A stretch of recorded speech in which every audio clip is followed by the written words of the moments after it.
사람들은 보통 인생이 꼬이는 이유를 능력 부족에서 찾습니다. 내가 더 똑똑했으면, 내가 더 부지런했으면, 내가 더 잘났으면 삶이 좀 나아졌을 거라고 생각하죠. 근데 의외로 인생을 더 자주 망치는 건 능력 부족보다 기준 없음일 수 있습니다.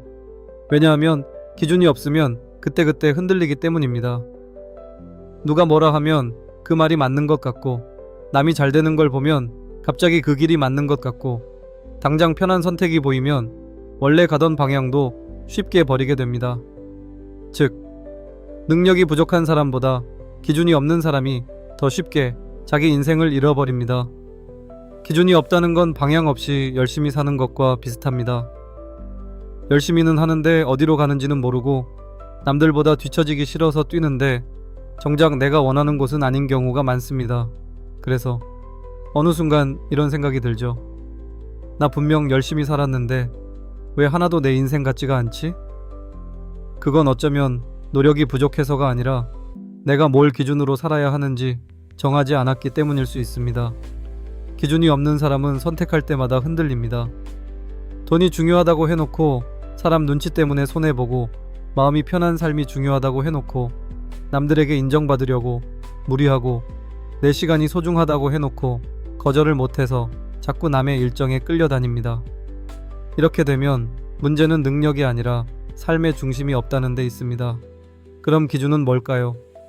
기준은 거창한 게 아닙니다. 내가 어떤 사람으로 살고 싶은지, 무엇은 지키고 무엇은 포기할 건지, 어디까지는 괜찮고 어디부터는 안 되는지를 스스로 정해두는 겁니다. 예를 들면 이런 겁니다.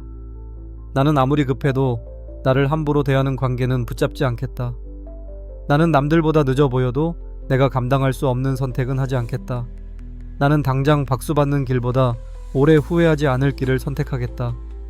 이런 기준이 생기면 삶이 완벽해지진 않아도 적어도 쉽게 무너지지는 않습니다. 왜냐하면 흔들려도 다시 돌아올 자리가 생기기 때문입니다. 첫 번째, 기준이 없는 사람은 선택의 순간마다 타인의 기준을 빌려 삽니다.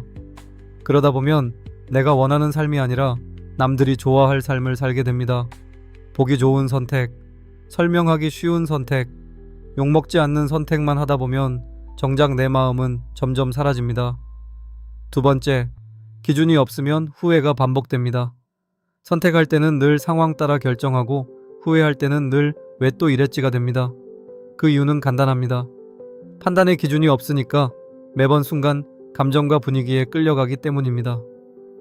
세 번째, 기준이 생기면 자신감도 같이 생깁니다. 자신감은 내가 특별해서 생기는 게 아닙니다. 내 선택의 이유를 내가 알고 있을 때 생깁니다. 남이 뭐라고 해도 내가 왜 이 길을 가는지 알면 조금 덜 흔들리게 됩니다. 그래서 지금 필요한 건 무작정 더 잘하는 사람이 되는 게 아니라 먼저 기준 있는 사람이 되는 겁니다. 나는 무엇을 위해 살 건지, 어떤 관계를 선택할 건지, 무엇 앞에서는 타협하지 않을 건지, 그걸 정해야 합니다. 능력이 조금 부족해도 기준이 있는 사람은 천천히라도 자기 삶을 만들어갑니다. 반대로 능력이 좋아도 기준이 없는 사람은 계속 남의 기대와 비교 속에서 자기 인생을 놓치기 쉽습니다.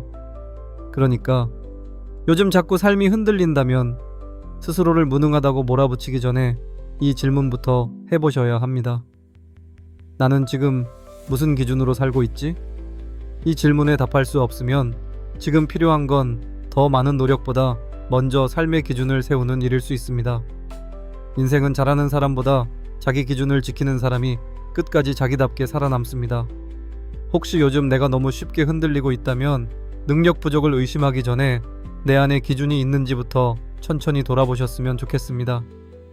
당신 인생을 지켜주는 건 생각보다 대단한 재능이 아니라 이건 내 길이 아니다 라고 말할 수 있는 작은 기준일지도 모릅니다.